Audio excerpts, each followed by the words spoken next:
একটা মহাসাগরের মধ্যে একটা চড়ুই পাখি যে যদি একটু পানি খায়, পানি খাওয়ার পরে ওই চড়ুই পাখির ঠোঁটে যে একটু পানি লেগে থাকে ওইটারে বলে কলি। আল্লাহ বলে মহাসাগর থেকে পানি খাওয়ার কারণে চড়ুই পাখির ঠোঁটে যে একটু পানি লেগে আছে, এই পানিটা হচ্ছে তোমরা পৃথিবীতে যারা আছো সবার জ্ঞান, সবাই মিলে এতটুকু জ্ঞান। আর পুরো মহাসাগরের পানি হচ্ছে আমি আল্লাহর জ্ঞান। তাহলে আপনার জ্ঞান তো অনেক বেশি।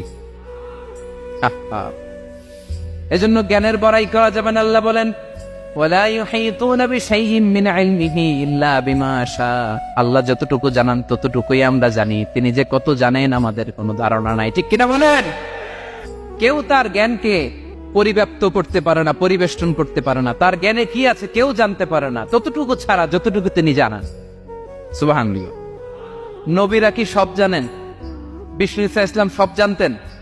আল্লাহ তাআলা নবীদেরকে যতটুকু জানান ততটুকুই নবীরা বলে। ঠিক কিনা? ওমা ইয়ানতিকু আনিল হাওয়া ইন হুয়া ইল্লা ওয়াহয়ুন ইউহা। আল্লাহ যতটুকু জানায় নবীরা ততটুকু বলতে পারে, এর বাইরে বলতে পারে না। আল্লাহ যতটুকু জানায় ততটুকু। আমাদের জ্ঞান যা আছে দিছে কে? সবাই বলুন, কে দিছে? এজন্য আল্লাহ বলে আমি যদি জ্ঞান দেই তাইলে তোমরা জ্ঞান পাও, এছাড়া জ্ঞানের কোনো মাধ্যম দুনিয়াতে।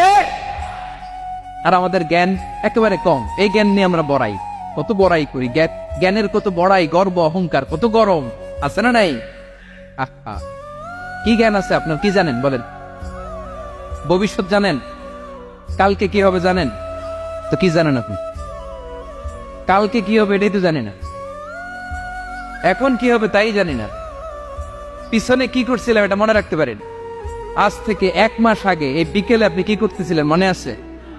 এত দূরে যাওয়া লাগে না। আজ থেকে 1 সপ্তাহ আগে রাত্রে বেলায় কি খাইছিলেন মনে আছে?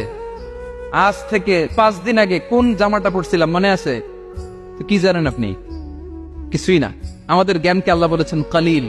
কি বলেছেন? এজন্য রব্বুল আলামিন বলেন তোমাদের জ্ঞান হলো কালিল।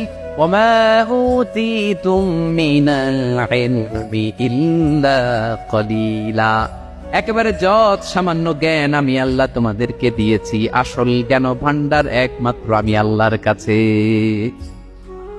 তাহলে আমাদের জ্ঞানকে আল্লাহ কি বলেছেন? কলিল। একটু বলুন কি বলেছেন? আওয়াজ করে বলুন। কেউ যেটা জানে না জানে কে? কেউ যেটা দেখে না দেখে কে? কেউ যেটা শোনে না শোনে কে? ইয়ালামু মা বাইনা আইদিহিম ওয়া মা, দৃষ্টিগোচর।